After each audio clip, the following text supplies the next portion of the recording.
வணக்கம் இடமலம் ஹப் நேயர்களே.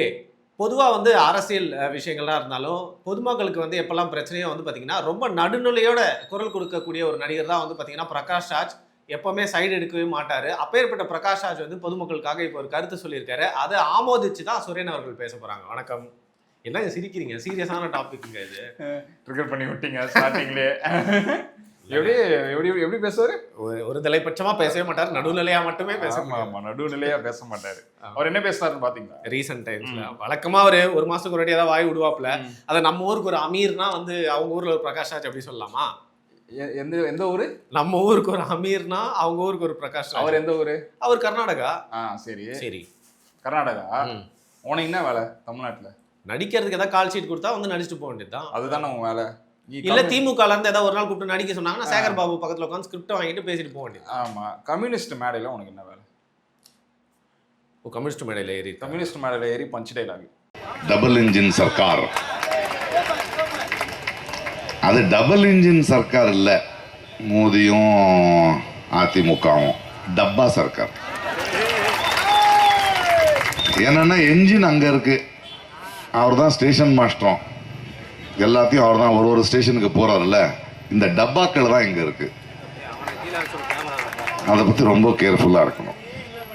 இந்த தேர்தல் 3 மாடலுக்கான தேர்தல், அப்படிதான் பார்க்கணும்.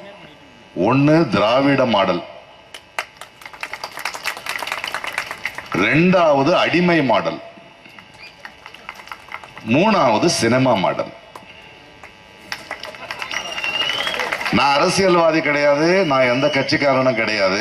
உங்களை மாதிரி நானும் ஒரு ஓட்டர் தான். நம்ம 2 பேரும் இந்த தேர்தல் என்னன்னு பேசுவோம், இந்த மாடல்கள் என்ன கொடுக்குதுன்னு பேசுவோம். அது ஒரு ஒரு ஒரு ஒரு டைலாக் பேசிட்டு அப்படின்னு ஒரு சிரிப்பு வேற. அதுக்கு ஆக்சுவலாக அந்த சிரிப்புக்கு ஒரு பேர் வச்சு அந்த சிரிப்பை சொல்லலான்னு பார்த்தேன்.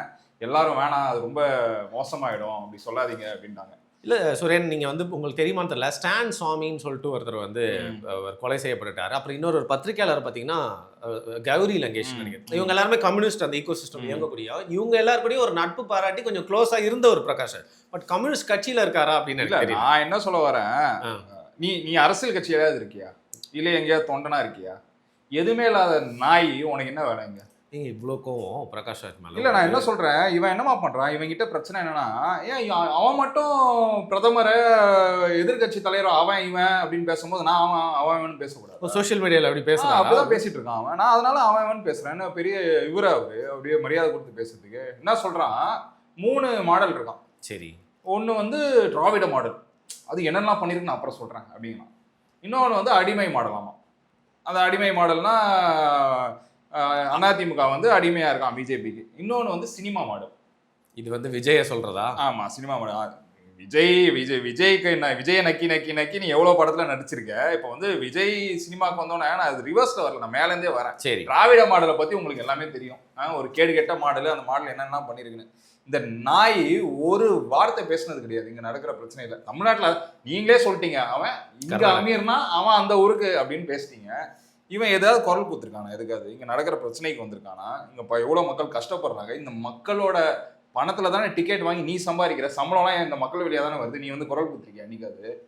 தமிழ்நாட்டுல மட்டும் நீ ஆட்டிட்டு அரசியல் பேச வந்துடுற. உன் ஊர்லயே உனக்கு சல்ப் எடுக்கல, நீ உன் ஊர்ல நின்னல, எலெக்ஷன்ல நீ டெபாசிட் புடுங்கிட்டு நீ நின்ன, நீ என்ன இங்க அட்வைஸ் பண்ற? இதுல என்னமா மக்கள்கிட்ட உங்களை மாதிரிதான் நானும் ஒரு ஓட்டர், எனக்கு எல்லா உரிமையும் இருக்கு பேசுது. என்ன நாய, உன் ஓட்டு கர்நாடகால நாய, தமிழ்நாட்டுல உனக்கு என்ன வேலை? அதுல அப்படியே ஒன்னு சேர்த்துக்கிற தமிழர்களை உன்னோட. நீ தமிழர்களுக்காக என்னைக்குமே குரல் கொடுத்தது கிடையாது. இங்க நடக்கிற பிரச்சனையை எதிர்த்து பேசினது கிடையாது. இங்க என்னென்ன சட்ட ஒழுங்கு இருக்கோ அதை பத்தி பேசினது கிடையாது. சரி, உன் துறையில தான் பிரச்சனை நடக்குது. சரி, நீ இப்ப விஜயோட ஒரு படம் நடிச்ச, அந்த விஜயோட படம் லீக் ஆயிடுச்சு, அதுக்காவது குரல் கொடுத்தியா? ஆமா, ஜனநாயகன்ல அவர் இருக்காரு. ஒரு சினிமாக்காரனா நீ என்ன பண்ணும்?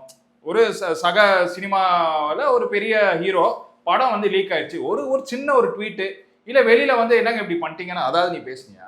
இப்போ என்ன நீ திமுக அரசியல் களத்தில் வந்தோடனே எலெக்ஷன் டைம்ல நீ எங்கேயாவது குதிக்கிற? இது என்னமா டபுள் இன்ஜின் சர்க்காரு, ஸ்டேஷன் மாஸ்டர் மோடியா? சரி, இது நீங்க டபுள் இன்ஜின் சர்க்கார்னு மரியாதையோடு பேசுறீங்க. இது ஒரு டப்பா சர்க்காரு, ஒரு விமர்சனமா சொல்றாரு. நீ யார் இங்க இருக்கிறவங்க பத்தி பேசுறதுக்கு? அதிமுக பத்தி உனக்கு என்ன தெரியும்? நீயே ஒரு சொம்பு தூக்கி திமுக, அது ஊருக்கே தெரியும். சேகர் பாபு சொல்லுவாரு, முதல்வரை பத்தி நல்லா சொல்லுங்க அப்படின்னோட அப்படி கேட்டா ரொம்ப நல்லா முதல்வர் ஆட்சி உனக்கே ஒருத்தர் சொல்லி தந்தாதான் நீ பேசுவ. நீ எப்படி ஒரு சம்மதமே இல்லாம அதிமுக என்னென்னலாம் பண்ணிருக்குங்கிறது எதுவுமே தெரியாம இவர் என்ன சொல்றாரு, மொழியை காப்பாத்தினவங்க திமுகவாம். நல்லா காப்பாத்தினீங்களே மொழிய. ஆள்றதே எல்லாம் வந்து அதர் லாங்குவேஜ் ஸ்பீக்கிங் தான் இருக்கிறவங்க, உங்களுக்கே தெரியும்ல. திமுக ஆமா. நீ யாரு ஃபர்ஸ்ட்? நீ என்ன லாங்குவேஜ் ஸ்பீக்கிங்? நீ என்ன தமிழர்களுக்கு வந்து அட்வைஸ் பண்ற? நீ யாரு? இல்ல காவிரி விஷயத்துல எப்பவுமே அவர் தன்னவருக்கு ப்ரௌட் கன்னடிகா தான் வந்து அதுல பேசு. நீ இப்ப தமிழர்கள் மக்களுக்காக தானே குரல் கொடுக்குற. மேகதாது கத்தக்கூடாதுன்னு நீ ஏதாவது சொல்லியிருக்கியா? சொன்னா விட மாட்டாங்க. நான் செருப்பால் அடிப்பாங்க தமிழ்நாட்டுல. சரியா? நீ நடிக்கிறது எல்லாம் ஹிந்தி படம். இப்ப வந்து எல்லா லாங்குவேஜ் தான் ஒரு பேன் இந்தியா புடிங்கியாச்சு. நீ ஹிந்தியில போய் நடிக்கிறல்ல, நான் ஹிந்தியில நடிக்க மாட்டாங்க. நார்த் இந்தியா இந்த அரசியல் வந்து ரொம்ப ஒன் சைடடா இருக்கு, எனக்கு காசுலாம் வேணாம், நான் அந்த சைடு நடிக்க மாட்டேன், நீ போய் சொல்ல வேண்டியதானே. நான் அங்கேயே நடிச்சுட்டு அக்கௌண்ட்ல கிரெடிட் ஆகணும்னே இங்க வந்து அவங்கள பத்தி தப்பா பேச வேண்டியது இல்ல ப்ரோ. நீ அரசியல் பேசுற, நீ அரசியல் பேசினா ஒரு சைடு ஸ்ட்ராங்கா இருக்கணும் தானே. அதுல நீ வந்து you have to stick to it. கரெக்டா? கொள்கை இருக்கணுங்கிறீங்க. நீ என்ன வந்து இங்க எப்படி போனிக்கும் சோத்துக்கும் அங்க போய் காலில் விழுவ, அங்க காலில் விழுந்துட்டு காசு வாங்கணும்னு அவங்களே அசியசியமா பேசுவோம். புத்தி என்ன புத்தி இது? சரி, மூணாவதுக்கு வந்துடும். இப்போ சினிமா மாடல். சரி, என்ன சவால் விடுறாருன்னா, நான் வந்து அதிமுக ஆதரவு, இந்த எலெக்ஷன்ல நான் அந்த ஆதரவு தான். AIADMK plus BJP NDA alliance தான் நான் ஆதரவு தெரிவிக்கிறேன். விஜய் அவர்கள் வந்து ஜெயிக்கிறாரோ இல்லையோ, ஆனா அவரும் வந்து திமுக எதிர்த்து செயல்படுறாரு, அதை நான் வரவேற்கிறேன். அதனால நான் விஜய் சப்போர்ட் பண்றேன். சரியா? நான் இப்ப என்ன சொல்ல வரேன், விஜய் என்ன கேட்கிறாரு, நீ வந்து படத்துல டாக்டர் ஆயிடலாம், இன்ஜினியர் ஆயிடலாம், சிஎம்மா கூட ஆயிடலாம், ஆனா நீ வந்து இப்ப வந்தோடனே நீ சிஎம்மா ஆயிடுவியாடா? சரியா? டைரக்டா அந்த விஜய் அதே உரிமை நீங்க சொல்றீங்களா, என்னங்க இப்படி பேசுறீங்க? நீ மட்டும் உரிமையில பேசலாமா? இந்த ஒருமையில பேசுறது தேவையே இல்லைல்ல, அவர் பண்ணிருக்க வேண்டிய அவசியமே இல்லை. நீ வந்து இவ்வளவு பெரிய ஆளா இருக்கனா விஜயோட ஒரு படத்துல நீ வில்லனாலதான். சரியா? கில்லியில முத்துப்பாண்டி கேரக்டர்னாலதான் நீ வெளி உலகத்தையே தெரிய வந்த. நீ நல்ல ஆக்டர் நீ அந்த ஆட்லாம் ஆட்டு. இந்த பொதுவெளியில வந்து அரசியல் பேசும்போது பார்த்து பேசணும். இதுல என்னமா ஒரு பாடி லாங்குவேஜ், நான் பேசாத அரசியல நீ பேசிட்ட கைய, நீ பேசின அரசியல் தான் ஊருக்கே தெரியுமே. நீ அரசியல் பேசி நீ என்ன புடுங்கிட்டியா கர்நாடகா எலெக்ஷன்ல? இப்ப விஜய், நான் சொல்றேன், விஜய் ஒரு சீட்டு இல்ல, விஜய் உன்னோட அதிக ஓட்டு வாங்கிட்டாருன்னா விஜய் காலில் போய் விழுவுறியா நீ? விஜய் பத்தி நீ பேசுறது சினிமா மாடல், இதை நம்ப கூடாது. நேத்து வந்தவனா ஆயிட முடியுமா? ஆயிட்டா என்ன பண்ணுவ? ஒரு எம்எல்ஏ சீட்டு பெரம்பூர்ல விஜய் ஜெயிச்சிட்டா நீ என்ன பண்ணுவ? இல்ல, இவரே ஒரு சினிமாக்காரர் தானங்க. அப்புறம் இவர் போயிட்டு எப்படி தேர்தல் அரசியல் தாண்டி பெரிய சொம்புல நம்ம சிபிஐ தூக்கி சாப்பிட்டுருவார்ல. சின்டெக்ஸ் டேங்க், ஒரு சின்டெக்ஸ் டேங்க்குள்ள இருந்து தலையை விட்டு இப்படி திமுக வாழ்க அப்படின்பாரு. சரியா? இந்த நாயோட வேலை இதுதான். நீ என்ன அரசியல் வந்து தமிழர்களுக்கு நீ சொல்லித்தர? நான் யாருக்கு ஓட்டு போடணும், யாருக்கு ஓட்டு போடக்கூடாதுன்னு எங்களுக்கு தெரியாதா? இந்த கவர்மெண்ட் என்ன பண்ணுது? இப்போ ஆழ்ந்துட்டு இருக்கிற கவர்மெண்ட் எவ்வளவு கேவலமா டெய்லி எவ்வளவு பிரச்சனை நம்ம பார்த்துட்டு இருக்கோம். இப்போ 3 நாள் முன்னாடி வீடு மாதிரி ஒரு நல்லா படிக்கிற பொண்ணை போய் வெட்டினானுங்களே. நீ இந்த மாதிரி பிரச்சனைக்கெல்லாம் என்னைக்காவது வந்து குரல் கொடுத்துருக்கியா? கஷ்டத்துக்கு குரல் கொடுத்துருக்கியா?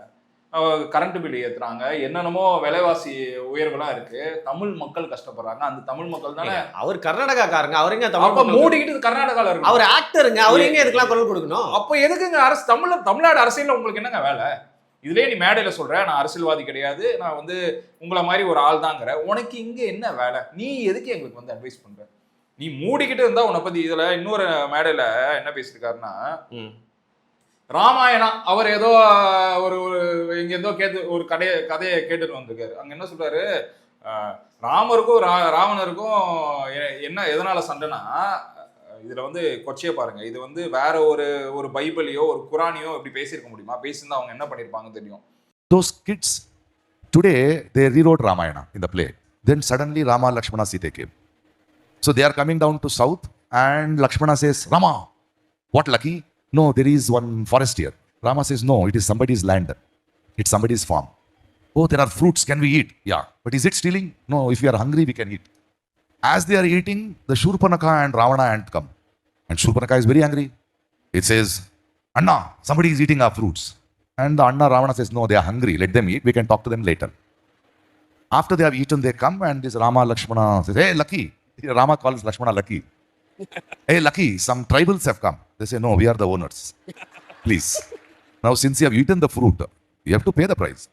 Then what is the price? Then she calculates, Shurpanaka, and says $2,000 with GST. Oh. And they say, no, we don't have money. Then Ravana says, give them some discount. Okay, 20% discount. No, we don't have. So in spite giving discount, if you don't have the money, then you are not tourists here. You have come in search of food. So what you do, since you have eaten the fruits, the seeds are there, no? Plant it, turn it into a tree and go. Ramar வந்து லக்ஷ்மணர் லக்கின்னு தான் கூப்பிட்டு வர. ஏய் lucky, அது இங்கிலீஷ்ல லக்ஷ்மண வந்து அந்த short ஃபார்ம்ல லக்கின்னு தான் கூப்பிட்டு வர. சவுத்துக்கு நார்த்ல இருக்கிறவங்க, அவங்க சவுத்துக்கு வந்து ஒரு ரேண்டம் ஃபாரஸ்ட்குள்ள வந்து ஃப்ரூட்ஸ் இருக்கு, அந்த ஃப்ரூட்ஸை நம்ம சாப்பிடலான்னு லக்ஷ்மணர் சொல்லுவாரா, இது ராமர் சொல்லுவாரா, அது வேற யாரோ லேண்டு மாதிரி இருக்குன்னு. இவங்க அந்த ஃப்ரூட்ஸை சாப்பிட்டுருவாங்களாம். சாப்பிட்டோன்னே ராவணர் வந்து கண்டுபிடிச்சிருவாராம், இது வந்து ஏன் இடம், சரி ஆனால் பசியில் இருக்க நீ சாப்பிட்டுக்கோ அப்படின்னு சொல்லிட்டு அதுக்கப்புறம் பில்லு எழுதுவார்னு சொல்லி சென்ட்ரல் கலாச்சாரம் $2,000 2,000 rupees ப்ளஸ் ஜிஎஸ்டி. சரி, நீ நீ நீ நீ எதுக்கு இதெல்லாம் பேசுற? நீங்க தானே சொல்றீங்க, சரி இந்த அரசியல் பேசக்கூடாது, அந்த அரசியல் பேசக்கூடாது, இது இது என்னது? ஒரு மதத்தை பத்தி தப்பா பேசினா எவ்வளவு பேர் நம்மளை திட்டுறாங்க அதுல. சரியா, நீ என்ன பண்ணிட்டு இருக்க இப்போ? அதுவும் ஒரு இங்கிலீஷ் சேனல்ல வந்து உனக்கு ராமாயணா 3-4 இதுல இருக்கு, அதுல எவ்வளவு நல்ல விஷயங்கள்லாம் இருக்கு, அதை பத்திலாம் உனக்கு இல்லை. அது என்ன ஹிந்து காட்ஸு? சரி, இதே மாதிரி நீ வந்து பைபிள்ல இருக்கிற ஒரு சில பிரச்சனைகளோ இல்லை குரான்ல இருக்கிற ஒரு சில பிரச்சனைகளை பத்தி நீ பேசிருக்கியா? உன்னால பேச முடியுமா? உன் ஊர்லலாம் எங்கேயுமே பேச மாட்டான் அவன். எப்பவுமே பாருங்க, தமிழ்நாட்டுல வந்துட்டு அப்படியே வீரவசனமா பேசுது. ஏன்னா இந்த பேக்கப் இப்போ இங்க இருக்குல்ல, என்ன வேணாலும் பேசலாம் பார்த்துக்கலாங்கிறது. இது நான் வந்து கண்டினியூஸாக நான் பார்த்துக்கிட்டே இருக்கேன். இது ரொம்ப அளவு மீறி போயிட்டு இருக்கு. பிரகாஷ் அதெல்லாம் சேர்த்துக்கவே கூடாது. படத்தில் தமிழ் படத்தில் கூட நடிக்க கூடாது. இவன் ஒன்றும் தமிழுக்கு வந்து தமிழை காப்பாற்றுறவங்களாம் கிடையாது. இவனே ஒரு கர்நாடகாக்காரன். சரியா, இங்க வந்து என்ன சொல்லி கொடுத்துட்டு அங்க ஒரு அரசியல்ல மக்களை ட்விஸ்ட் பண்ணி விட்டுட்டு இவன் இப்ப பேசிட்டு போயிடுவாங்க. இங்க யாரு எப்படி நாசமா போனாலும் அதை பத்தி கவலைப்பட போறது இல்லை. இந்த மாதிரி இந்த திமுக கூட்டணி கட்சியில இருக்கிறவங்க சினிமாக்காரங்களை கூப்பிட்டு, அதுவும் பிரகாஷ் ராஜ் மாதிரி ஆளுங்களை கூப்பிட்டு, நீ எதுக்கு நீ வந்து மேடை ஏத்துற? சரி, இவர் சிவகுமாரை கூப்பிட்டு வந்தாங்க. ஆமா, அரசியல்வாதி, முதலமைச்சரோ துணை முதலமைச்சரோ நினைக்கிறேன். ஆமா, கர்நாடகா. சரி, ஒரு லாஜிக் இருக்கு. உங்களோட அலையன்ஸ் மேல வந்து காங்கிரஸ் அலையன்ஸ் வரீங்க, ஒரு லாஜிக் இருக்கு. இவன் யாரு? இவன் எதுக்கு வரணும் இங்க? இவன் எதுக்கு தமிழர்களுக்கு அட்வைஸ் பண்ணணும்? எனக்கு இதுதான் பெரிய கொஸ்டின் மார்க்கா இருக்கு. சரி, இப்போ இன்னொரு விஷயம் நீங்க கேள்விப்பட்டிருப்பீங்களான்னு தெரியல. ஆந்திரால சமீபத்துல இவர் ஏதோ ஒரு கருத்தெல்லாம் சொல்லி அங்க ப்ராப்ளம் ஆகி அங்க பாத்தீங்கன்னா இவருக்கு ஒரே அங்க வச்சு அமிச்சாங்க. ஒண்ணும் இல்ல, அங்க அரசியல்ல நிக்க போறதா எலெக்ஷன்ல. அது எப்படிங்க அங்க போய் நிக்க முடியும்? இவன் வந்து எப்படி தெரியுமா, அப்படியே ஓவரா அப்படியே இறங்கிடுவார். இருக்கும் வாய்ஸ் தெரியும்ல, அப்படிங்க வேண்டியது. அங்க போய் அசிங்கப்பட்டு அமுச்சு விட்டாங்க. அங்க பாரு, இங்க வந்து மிளகா எப்படின்னு தெரியல, மிளகா ஏத்தி விட்டு அமுச்சு விடணும், அங்கே வந்து அமுச்சு விட்டாங்க. இந்த மாதிரி இந்த நியூசன்ஸ் தான் எங்க போனாலும். இது யாருன்னா வடிவேல் மாதிரி ஒரு பீஸ். வடிவேல் எங்கேயுமே ஆள காணும் பாத்தீங்களா? ஆமா, இப்ப எங்க நாங்க பிரேமலதா எப்படி இருந்தாலும் வடிவேலி ஆள காணும். வடிவேல மூடிட்டு நீ போய் உட்காரு அப்படின்னு இருப்பாங்க. சரியா, இவங்க வந்ததுக்கு அப்புறம் வடிவேல் வெளில வந்தாருன்னு வச்சுக்கோங்க, அவ்வளவுதான் முடிஞ்சு. அதாவது ஷோயிங் இஸ் பிளேஸ்னுவாங்களே, அந்த மாதிரி போய் ஓரமா உட்கார வச்சுட்டாங்க பாருங்களா. ஆமா ப்ரோ, இப்போ வடிவேலும் சேர்ந்து வெளில வந்தா என்ன ஆகும்? True colour தெரிஞ்சிடும்ல. பிரேமலதா சும்மா இருப்பாங்களா? 2 பேரும் ஒன்னா பார்த்தா மக்களுக்கு என்ன ஞாபகம் வரும்? கரெக்ட். அந்த மாதிரி இந்த நாயை துரத்தி விடணுங்கிறேன். இந்த நாய் மூடிக்கிட்டு படம் நடிக்குதுன்னா படம் மட்டும் நடிக்கணும். நான் பேசாத அரசியல் நீ பேசிட்ட, நீ பேசாத அரசியல் விஜய் பேசல, சரியா, இப்போ வரைக்கும் பேசல அப்படின்னே வச்சுக்கோ. விஜய் எம்எல்ஏ சீட்டு பெரம்பூர்ல அடிச்சா நீ செத்துருவியா? மூஞ்சி எங்க கொண்டு போய் வச்சு பண்றியா? அதாவது நான் பேசாத அரசியல் நீ பேசிட்டியா? அது என்ன, நீ என்ன அரசியல் பேசினா உனக்கு யார ஆதரவு தெரிவிச்சாங்க? உன்னை எல்லாம் கேவலமா காரி துப்பிட்டு தான் இருக்காங்க. அது என்ன ஒரு பாணி, ஒரு உடம்பிறப்புலாம் இருக்கும் பாருங்க, உடனே கிளாப் தட்டி ஓ, அதுக்கு என்னன்னா அதுங்களுக்கே எதுவும் தெரியாது. அதனால யாராவது நடிகரை வச்சு 200 வாங்கிட்டு வந்து உட்காந்துக்கிட்டு ஏதாவது யாரு பேசினாலும் கத்துனா 200 எக்ஸ்ட்ரா கிடைக்கும். அதனால ஒரு டைலாக்கும் கத்த வேண்டியது. அது எப்படி ஒரு டைலாக் பேசிட்டு வெயிட் பண்ண வேண்டியது, கத்துறாங்களா இல்லையா உடனே ஒரு சிரிப்பு. ஸோ இப்படி இருக்க சூழ்நிலையில நீங்க எந்த அளவுக்கு அந்த செய்தியை கேள்விப்பட்டீங்கன்னு தெரியல. கரெக்டா நீங்க அந்த டாபிக் இன்னைக்கு எடுக்கிறீங்க, இவர் பேசுறாரு இல்லையா, ஜஸ்ட் 2 days பிஃபோர் ஒரு செய்தி வருது. அதாவது கிசு மாதிரி எழுதுவாங்கல்ல, ஒரு கேரக்டர் ஆர்டிஸ்ட் பண்ணக்கூடிய நடிகர், பேன் இண்டியன் ஸ்டார், தமிழ்ல ரொம்ப வந்து ஃபேமஸ் ஆனவர், மக்களுக்கு வந்து பாத்தீங்கன்னா அபிமானம் இருக்கு இவர் மேல. அவரை வந்து விஜய்க்கு எதிராக பேசுறதுக்காக வந்து பாத்தீங்கன்னா திமுக இருந்து கேட்டதாகவும், அதற்கு அந்த பேன் இண்டியன் குணச்சித்திர நடிகர் வந்து பாத்தீங்கன்னா வேணாம், தேவையில்லாம என்ன எல்லாம் ஓரம் கட்டிடுவாங்க அப்படின்னு சொன்னதாகவும் சொன்னாங்க. அப்ப நான் அது வந்து பிரகாஷ் ராஜா இருக்குமோ அப்படின்னு யோசிச்சுட்டு இருந்தேன். பார்த்தா 2வது நாள்ல இப்படி பேசி எல்லாரும் வாயிலையும் விழுந்துட்டாரு. அப்போ அந்த நாய் காசு வாங்கிடுச்சு. இப்போ கரெக்டா நீங்க கேள்விப்பட்ட நாய் இந்த நாய் தானே? இப்போ இல்ல, ஒரு குணச்சித்திர நடிகர் பேன் இண்டியன் ஸ்டார் அப்படின்னு சொல்றப்போ இதுதான் வேற என்ன இந்த இதுவா தான் இருக்கும். விஜய் எடுத்து பேசணும், அது தமிழ்நாடு அரசியல கெடுக்கணும்னா இந்த மாதிரி பீஸை தான் இறக்குவாங்க. அதான் நம்ம திமுக எப்படி இறக்கணும் உங்களுக்கே தெரியும். காசு கொடுத்து ஜூனியர் ஆர்டிஸ்ட்லாம் இறக்குவாங்க, ஆமா அங்கிள் அப்படின்னு ஓடி வரும். அந்த மாதிரி இது வந்து இந்த ஆர்டிஸ்டை இறக்கி விட்டு இப்ப அசிங்கப்பட போறாங்க திருப்பி. பிரகாஷ் ராஜ் ஓகே சும்மாவே விட போறாங்க. அடுத்த வடிவேலுங்கிறீங்களா? வடிவேலோட முக்கங்கிறேன். வடிவேலாவது பரவாயில்ல, ஏதோ சிரிப்பு வருங்க. இது சீரியஸா பேசி சிரிப்பு வருதுன்னா அது பிரகாஷ் ராஜ் தான். என்னமோ இவர் வந்து முன்னாள் எம்பி மாதிரியும், முன்னாள் மந்திரி மாதிரியும், முன்னாள் எம்எல்ஏ மாதிரியும் ஒரு ஒரு ஒரு பாடி லாங்குவேஜ்ல பேச வேண்டியது. ஒரு வெரி பிக் ஜீரோ. சரியா? வன்மம் ஃபுல்லா. இந்த வன்மத்தை வந்து கக்கணும்னு சொல்லிட்டு இந்த திமுகவோட சேர்த்து கக்கி அது அப்படியே நெகட்டிவா போய் பொத்தி அனுப்ப போறாங்க பிரகாஷ் ராஜ். மேபி இருவர் படத்துல கருணாநிதியா நடிச்சாங்க, அந்த பாசத்துல அந்த கேரக்டர் இருக்கலாம் அப்படிங்கிற கேள்வி இருக்கு. இப்ப கடைசி கேள்வி, இப்ப இந்த நேரத்துல நடிகர்களை வந்து அவங்க இந்த மாதிரி பேசுறாங்க, நீ இன்னும் மாத்தி மாத்தி பேசுற, ஒரு தலைப்பட்சமா பேசுற அப்படிங்கிற மாதிரி ஒரு கோவப்பட்டாலும், இங்க தமிழ்நாட்டுல உங்களுக்கு தெரியும் திரைத்துறையில யாரு சோபிக்கணும், ஏதாவது படத்துல நடிக்கணும், படம் ப்ரொடியூஸ் பண்ணணும், எது பண்ணனாலும் இந்த குடும்பத்தோட ஆதரவு இல்லைன்னா பண்ண முடியாது. அப்படி இருக்கிறப்போ இவர் வந்து நிர்பந்திக்கப்பட்டு வேற வழியே இல்லாம பேசுறாரோ, ஒரு சைட் காசு வாங்கிட்டு பேசுறது இருக்கு, அந்த மாதிரி ஆர்டிஸ்ட் எல்லாம் பேசுறாங்க நிறைய பேர், நிர்பந்திக்கப்பட்டு கார்னர் செய்யப்பட்டு பேசு அப்படிங்கிற மாதிரி ஒரு கண்ட்ரோல்குள்ள வந்து பேசுறாரா? கண்ட்ரோல்குள்ள இருக்கிற நாய்க்கு எதுக்கு அரசியல்? மற்றவங்களை பத்தி பேசாம வெறும் என்ன பேசணுமோ அதை பேசிட்டு போக வேண்டியதானே. நீங்க சொல்ற மாதிரி அவர் கண்ட்ரோல்ல இருக்காருன்னா நீ பெரிய அரசியல் புடுங்கி மாதிரி பேசக்கூடாது தானே. என்ன டாபிக்கோ அதை பத்தி தானே பேசணும். நீ என்ன அவங்க வந்து இதை பண்ணிடுவாங்க இவங்க, நீ எல்லாத்தையும் பத்தி கேளு. பயம் இருக்குன்னா வெளியே வராத. அப்படியே ஒரு ஃபோர்ஸ் பண்ணா இவர் அப்படியே ஏன் இங்க வராம வேற இதுதான் சொன்னீங்களே, கர்நாடகாக்காரன் தானே, அவனுக்கு என்ன பிரச்சனை, அங்க போயிட்டு பேச வேண்டியதானே. இங்க வந்து விடலன்னா அங்கதான் நீ பேன் இண்டியன் புடிங்கியாச்சு, வேற எங்கேயாவது நடிக்க வேண்டியதானே தமிழ் இல்லாம. நீ ஃபர்ஸ்ட் தமிழர்களுக்கு அட்வைஸ் பண்ண பாரு. உன்னால ஒருத்தனும் விடவே கூடாது. உங்களை மாதிரி நானும் ஓட்டர் தான். நீங்க யோசிங்களா, நீ இங்க ஓட்டுற, நீ உன் ஓட்டு அங்க, நீ அங்க போய் பேச, அங்கேயே கல்லு தூக்கி அடிப்பானுங்க மேல. இங்க இவங்கெல்லாம் வேடிக்கை பார்க்கறது தப்புங்கிறேன். இவங்கெல்லாம் விடவே கூடாது ப்ரோ. இவங்கெல்லாம் ஃபர்தராக இந்த மாதிரி ஆட்கள் வந்து தமிழ்நாட்டுல இருக்கிற தமிழ் ஓட்டர்ஸ்க்கு அட்வைஸ் பண்றது நிறுத்தணும். தமிழர்கள் கேட்கணும், நீ யாரு, நீ எதுக்கு அட்வைஸ் பண்றது, பதில் கேட்க வேண்டிய இடத்துல வச்சிருக்கணும். சரி, இப்போ கடைசி கேள்வி, உங்களுடைய பிரச்சனை என்ன? ஆக்டர்ஸ்னா பேசவே கூடாதா, இல்ல ஆக்டர்ஸ்னா எல்லா தரப்பு பிரச்சனையும் தவறையும் சுட்டி காட்டணுங்கிறீங்களா? ஏன்னா அமீர் மேல வைக்கக்கூடிய ஒரு பெரிய குற்றச்சாட்டு, எப்பெல்லாம் திமுக சம்பந்தப்பட்ட பிரச்சனைக்கு பேச மாட்டேங்கிறாரு, ஆனா எப்பெல்லாம் இஸ்லாமிய சம்பந்தப்பட்ட பிரச்சனை திமுக முட்டு கொடுக்கணும் வந்துறாருன்னு சொல்லிட்டு. சோ இந்த மாதிரி தான் பிரகாஷ் ராஜ் மேலேயும் உங்களுக்கு ஒரு விமர்சனம். பிரகாஷ் ராஜ் மேல பொதுவாகவே விமர்சனம் இருக்கு எனக்கு. நான் என்ன சொல்றேன், ஒரு ஆக்டர்னா நீங்க ஒரு பெரிய ரெஸ்பான்ஸ் பண்ண, எல்லா ஆக்டருக்கும் என்ன சொல்றேன், மக்களால தான் நீங்க. சரி, மக்கள் பணத்தை தானே தின்றீங்க, உண்மைதானே ப்ரோ. மக்கள் வந்து நீ ஒரு என்டர்டெய்னர், மக்கள் இல்லைன்னா நீ சம்பாதிக்க முடியுமா, நீ ட்ரெஸ் போட முடியுமா, நீ கார் வாங்க முடியுமா? இது எதுவுமே பண்ண முடியாதுல்ல. குறைஞ்சபட்ச மரியாதை நீ வந்து மதிக்கிறது இல்லை. மக்களை வந்து ஒரு நியூசன்ஸா பாக்குற, உன்னை அவன் செலிப்ரேட் பண்றான், அதனால நியூசன்ஸா பாக்குறேன். ஒரு மாதிரி இப்படி விலகி போறது, போன்ல வந்து செல்ஃபி அவன் எடுத்தானா போனை தட்டி விடுறது, அவனை போட்டு அடிக்கிறது, இதெல்லாம் நீ பண்ணிட்டு இருக்க. நீ அரசியலுக்கு வந்துட்டனா அரசியல் களம் யாருது? மக்கள். அப்ப மூடிக்கிட்டு மக்களுக்கு என்ன பிரச்சனையோ அதை நீ பேசதானே செய்யணும். அதுல நீ பார்ஷாலிட்டி பார்த்தனா எல்லாரும் கேள்வி கேட்கதான் செய்வாங்க. என் பிரச்சனை என்னன்னா எல்லாத்தையும் பத்தி பேசு. இப்ப நாளைக்கு அதிமுக ஆட்சி வந்தா எப்படி இவனுங்க வெளில வந்து பேசுவானுன்னு பாருங்க. ஊமானுங்க. அப்ப இப்பயும் பேசு. ஹைபர்னேஷன் போராளிகள். நீ போன கவர்மெண்ட்ல என்னென்னலாம் பண்ணியோ அதை நீ இந்த கவர்மெண்ட்ல நீ இவங்க தப்போ இப்ப அதோட இன்டூ 100 டைம்ஸ் நடந்துட்டு இருக்கு. நீ பேசுனா நான் மதிச்சிருப்போமே எல்லாருமே. பரவாயில்ல, குரல் தைரியமா குரல் கொடுக்குறாங்கப்பா. மூடிக்கிட்டு தானே இருக்கீங்க எல்லாம். அதென்ன உங்க பிரச்சனைக்கு மட்டும் வாய்ஸ் பண்ணிட்டு திருப்பியும் போயிட்டு சாக்கடைக்குள்ள, அந்த எலியெல்லாம் சாக்கடையில இருந்து வெளில வரும் பாத்தீங்களா, அந்த மாதிரி சாக்கடைக்குள்ள போயிட்டு திருப்பி உட்காந்து பானுங்க. இதுதான் பிரச்சனைங்கிறேன். ஏன் பிரச்சனை, நீ எல்லாத்துக்கும் குரல் கொடு, நல்லது கெட்டது எல்லாத்துக்கும் வெளில வா. பாரபட்சம் பார்க்காம இவங்களா இருக்கட்டும் அவங்களா இருக்கட்டும் நீ வெளில வந்து பேசு, நான் அவனை மதிக்கிறேன். அதுல உனக்கு தேவைப்பட்ட ஸ்பேஸ்ல மட்டும் நீ பேசிட்டு போய் ஒளியறனா நீ ஒரு கோலை தானே. அதான் உங்களோட ப்ராப்ளம். ஆமா, நீ பேசவே கூடாதுங்கிற. ஓகே, ஏன் ப்ராப்ளம் இல்ல ப்ரோ, எல்லாரோட ப்ராப்ளம் தான் ப்ரோ. நீங்க என்ன பிரச்சனை நடக்குது, ஜெனரலி உங்களோட பாயிண்ட் ஆஃப் வியூ என்ன தெரியும், உங்களுக்கு தமிழ்நாட்டுல என்ன பிரச்சனை நடக்குது தெரியும்ல. நீ ஆக்டரா இருக்கா, ஒரு ரெஸ்பான்சிபிலிட்டி இருக்குல்ல. இப்ப நம்ம இங்க உட்காந்து பேசுறோம், நம்ம ஒரு சாதா யூடியூபர் தான், நம்மளுக்கே ஒரு ரெஸ்பான்சிபிலிட்டி இருக்குதாங்க.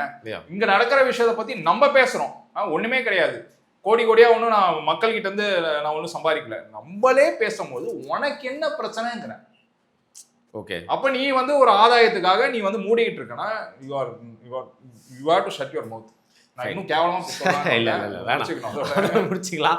ஸோ பிரகாஷ் ராஜ் மட்டும் இல்லாம இந்த மாதிரி ஒரு தலைப்பட்சமா பேசிட்டு இருக்க யாரா இருந்தாலும் இருந்தாலும் இதுதான் அவங்களுடைய ஆமா. பதிலா பார்வையா இருக்கு. ஓகே, பிரகாஷ் ராஜ் அவர்கள் அவரோட ஸ்டேட்ல இருக்க பிரச்சனை முடிச்சுட்டு இங்க வரணும் அப்படிங்கிறது ஸ்டேட்லயே இருக்கிறது நல்லதுன்னு நினைக்கிறேன். சரி. ஓகே, மக்களும் பாத்தீங்கன்னா ரொம்ப ஒரு ஆக்டிவான கமெண்ட் பண்ணக்கூடிய ஒரு ஆடியன்ஸ் நீங்க வச்சிருக்கீங்க. ஸோ இந்த தலைப்பை பத்தி சுரேன் சொல்றது வந்து கரெக்ட்னு நினைக்கிறீங்களா, இல்ல பிரகாஷ் ராஜ் பக்கம் உங்களோட சப்போர்ட்டா?